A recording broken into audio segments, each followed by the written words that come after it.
With the fifth and final season of The Last Kingdom shortly returning to our screens via Netflix, it is timely to ask, who was Uhtred of Bebbanburg?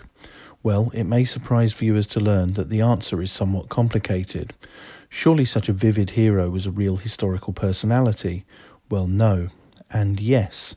So was there a real Uhtred? Yes, there was Uhtred the Bold, who was Ealdorman of Bebbanburg. So far so good. But this Uhtred actually lived more than 100 years after the reign of Alfred the Great, King of Wessex. Funnily enough, I may even be related to him. My dad is fairly into his genealogy and found that we were related to the family of the English Civil War leader, regicide and later Lord Protector of England, Oliver Cromwell, who is one of Uhtred the Bold's descendants. Apparently, we are descendants of Cromwell's aunt on his father's side. I'm not sure that that qualifies as being a descendant of Uhtred. It possibly does. Either way, I'll take it.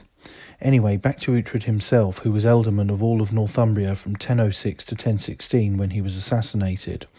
He was the son of Waltheof, Ealdorman of Bamborough, or Bebbanburg, whose ancient family had ruled from the castle of Bamborough on the Northumbrian coast. According to the chronicler Simeon of Durham, in 995, when the remains of St Cuthbert were transferred from Chester-le Street to Durham, Uhtred travelled to Durham to work on clearing the site of a new cathedral.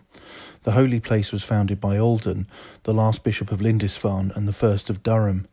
Somehow, whether through alliance building or other means, Uhtred married the bishop's daughter, Ecgfrida. Uhtred did well out of the match, receiving a number of estates that had previously been in the possession of the church. Uhtred became a war leader in 1006, fighting not Danes but invading Scots. Malcolm II of Scotland invaded Northumbria and laid siege to Durham, but no help was to come from Ethelred the Unready, King of the English, who was too busy fighting off raiding Danes in the south of the country. Uhtred's father, Ealdorman Waltheof, was by this point too old to fight, so he remained at Bamborough and sent Uhtred in his stead. York was also unable to offer assistance, with Ealdorman Elfheim refusing to get involved. So it was left to Uhtred to muster a defensive force from Bernicia, now modern-day southeastern Scotland, and Yorkshire. Uhtred's army routed the Scots, with a grisly account telling how local women were paid a cow for each severed invader's head they washed.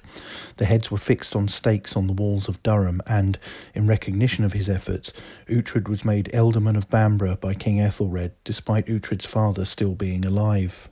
Perhaps less than impressed by his failure to commit troops to fight the Scots, or for more ambitious reasons, Uhtred had Ealdorman Elfheim of York murdered, and he united northern and southern Northumbria under Bamborough.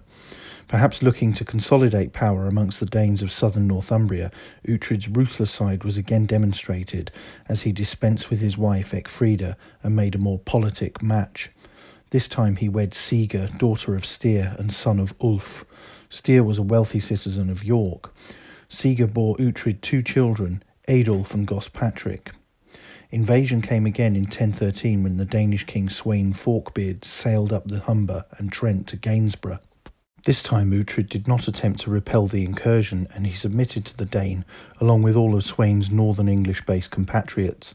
In the winter of 1013, Ethelred fled to Normandy, with Sweyn marching on London and taking over the whole country by Christmas 1013.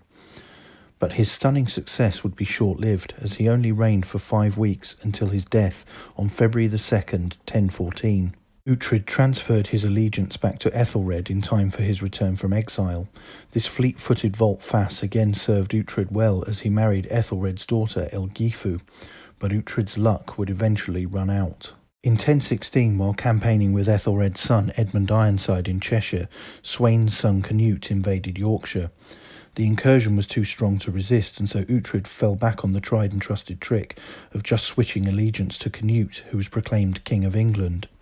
Uhtred was summoned for an audience with the new king, but he and 40 of his retinue were cut down and killed by Thurbrand the Hold, a powerful Northumbrian figure in the early 11th century, and his men at Wighill in North Yorkshire. The attack was perpetrated in cahoots with Canute. Uhtred's death saw his fiefdom split up. He was succeeded in Bernicia by his brother Eadwulf Kudel, and Canute gave the ealdormanship of southern Northumbria to the Norwegian Eric of Hlathir, otherwise known as Eric Harkinson. The family of Uhtred was involved in a long-running blood feud with the kin of Thurbrand the Hold, with Uhtred's son Eldred avenging his father by killing Thurbrand, only to be killed in turn by Karl, Thurbrand's son. And so the feud simmered until the 1070s, when Waltheof II, Eldred's grandson, had his men kill most of Karl's sons and grandsons. Uhtred's legacy saw his descendants continue to reign over territory in Bernicia for a time, and in Scotland, specifically Dunbar, for centuries. As the TV Uhtred would say, destiny is all. That's it for this video. Don't forget to like, share, and most importantly subscribe. And thank you for watching.